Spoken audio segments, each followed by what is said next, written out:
Hi everyone. हमारा जो आज का वीडियो है वो बहुत ही इंपॉर्टेंट टॉपिक के ऊपर है जिसका नाम है rules of interpretation. Till now we have heard about what do you mean by interpretation, what are statutes, what are type of statutes and what are the types of interpretation. But उन interpretation को करने के लिए कुछ rules होते हैं and what are those rules. अगर हम रूल्स की बात करें तो there are 3 types of rules in interpretation. Number 1 is literal और grammatical rule, number 2 is mischief rule and number 3 is golden rule. तीनों ही रूल को हम 1 बाय 1 बहुत डिटेल में पढ़ेंगे क्योंकि ये एक ऐसा क्वेश्चन है जो लॉन्ग क्वेश्चन में पक्का आता है और आपने इसको विद केस लॉज लिख कर आना है।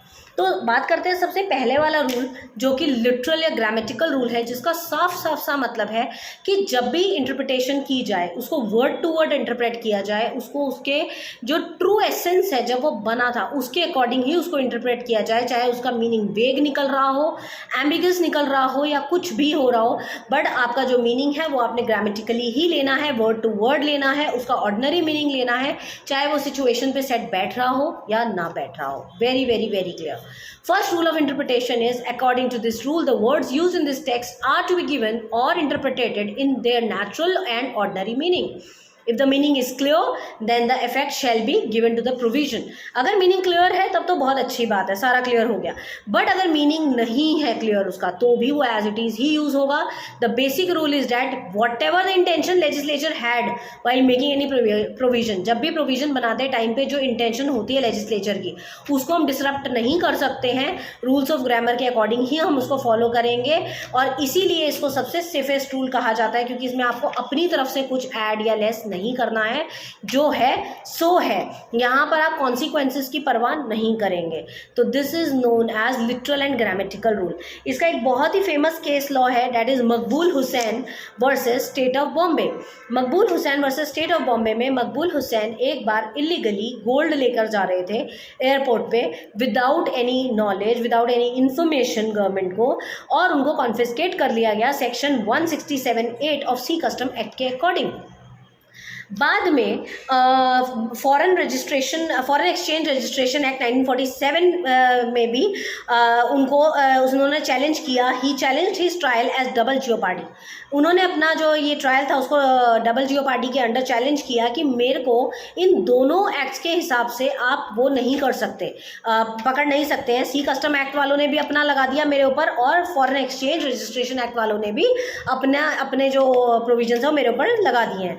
तो मैं डबल जियोपार्डी को यहाँ पर अप्लाई करता हूँ कि एक जो क्राइम है उसके लिए आपको 2 अलग अलग एक्ट्स के अकॉर्डिंग सजा नहीं मिल सकती। No one can be punished for the same offence. यहाँ पर कोर्ट ने कहा कि सी एक्ट जो है ना ही तो कोई कोर्ट है ना ही कोई जुडिशियल ट्रिब्यूनल है, इस वजह से आपको जो पहले किया गया था वो प्रोसिक्यूशन जो था वो ट्रायल जो है अभी आपका वैलिड चल रहा है। जो पहले किया गया था वो ना ही तो आपका कोई प्रोसिक्यूशन केस चला था ना ही कोई ट्रायल हुआ था, वो तो सिर्फ आपको एक पकड़ा गया था और आपकी इन्वेस्टिगेशन की गई थी। तो अब जो होगा वो प्रॉपर केस चलेगा आपके ऊपर, तो इसीलिए ये बिल्कुल वैलिड है और इसी वजह से आपको ऊपर ये चीज़ हम ख़त्म नहीं कर सकते हैं। तो ये था हमारा लिटरल एंड ग्रामेटिकल रूल। दूसरा जो हमारा रूल ऑफ इंटरप्रिटेशन है वो है मिसचीफ रूल। मिसचीफ रूल का मतलब होता है कि जब कभी कोई ऐसा मिसचीफ करने की कोशिश करे तो वहाँ पर उस रूल को थोड़ा सा चेंज किया जा सकता है, देखते हुए कि सामने वाला किस तरीके का मिसचीफ कर रहा है। मिसचीफ मतलब बदमाशी करना। ये ओरिजिनेट हुआ था हेडेंस केस से। हेडेंस केस हुआ था 1584 में, जिसको मिसचीफ रूल के नाम से भी जाना जाता है, और ये एक फोकस करता है जिसमें मिसचीफ को क्योर किया गया। हेडेंस के केस में देखा गया कि 4 चीज़ों पे ध्यान दिया जाना चाहिए जो कि सही होनी चाहिए एंड इसमें इंटरप्रिटेशन ऑफ स्टैट्यूट्स में ध्यान रखा जाना चाहिए। नंबर 1, कॉमन लॉ क्या है before making any act, what was the common law before making any act. Number 2, what was the mischief क्या था उस प्रेजेंट स्टैट्यूट के अंदर।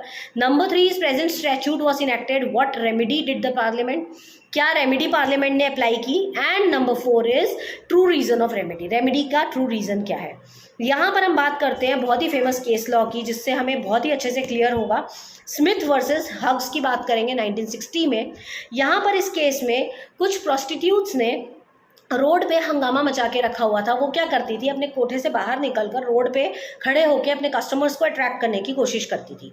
जब वो इस तरीके से, ये लंदन का केस बता रही हूँ मैं आपको, तो जब वो इस तरीके का काम करती थी तो रोड्स पे बहुत ही बुरा हाल हो जाता था। वो जो माहौल है, वो इन्वायरमेंट बहुत ही ख़राब हो जाता था। तो कुछ लोगों ने इसके ऊपर एक्शन लेने की कोशिश की। इस जो प्रॉब्लम को सॉल्व करने के लिए स्ट्रीट ऑफेंस एक्ट 1959 इनेक्ट किया गया, और वहाँ पर इनको बोला गया कि आप यहाँ पर रोड में खड़े होके इस तरीके का काम नहीं कर सकते। इन्होंने क्या किया, उस चीज़ को जो सॉलिसिट करने के लिए अपने विंडोज़ एंड बैल्कनीज में खड़े होके अपने कस्टमर्स को अट्रैक्ट करना शुरू कर दिया। तो अब उनके ऊपर चार्ज लगा सेक्शन 1(1) का, under they pleaded that they were not on streets. और उन्होंने इसको चैलेंज ऐसे किया कि हम तो अब स्ट्रीट्स पे खड़े हो ही नहीं रहे, आप लोग ने हमें स्ट्रीट पे खड़े होने के लिए बोला था, मना किया था, तो हम तो अब स्ट्रीट पे खड़े नहीं हो रहे, हम तो अपने घर की विंडो बालकनी में खड़े होकर कर रहे हैं जो भी कर रहे हैं। तो वहां पर कोर्ट ने देखा कि ये अब मिसचीफ करने की कोशिश कर रही हैं और इसका जवाब उनको तरीके से ही देना पड़ेगा। तो कोर्ट ने इस मिसचीफ का इलाज क्या निकाला कि कोर्ट ने काम क्या किया कि उन्होंने विंडोज और बैल्कनीज को स्ट्रीट्स का ही एक्सटेंडेड पार्ट बना दिया। The court held that although they were not on roads but yet the mischief तो हो ही रहा है ना, मिसचीफ वाज गोइंग ऑन। तो उसको प्रिवेंट करने के लिए what did the court decided, court ने विंडोज एंड बैल्कनीज को स्ट्रीट का ही एक्सटेंशन बनाकर पास कर दिया लॉ, जिससे कि अब वो विंडो और बैल्कनी में भी खड़े होकर ये काम नहीं कर सकती हैं। तो ये आपका मिसचीफ रूल था, जिससे केस लॉ से हमें बहुत अच्छे से क्लियर होता है। Now let's come on to the golden rule. The third one is golden rule. Golden rule solve करता है सारी पुरानी प्रॉब्लम्स को। अगर कोई लिटरल प्रॉब्लम है या मिसचीफ रूल की प्रॉब्लम है, कोई भी प्रॉब्लम अगर क्रिएट हो जाए तो उसका सोल्यूशन होता है गोल्डन रूल के पास। गोल्डन रूल कहता है कि जब भी कोई लिटरल रूल या मिसचीफ रूल के में एम्बिगिटी आ जाती है तो हम उसको कुछ इस प्रकार से इंटरप्रेट कर देते हैं कि वो कंप्लीटली ऑपोजिट हो जाए लिटरल रूल से, बट वो जस्टिफाइड हो, वो सेंसिबल हो जाए, उसकी एम्बिगिटी दूर हो जाए।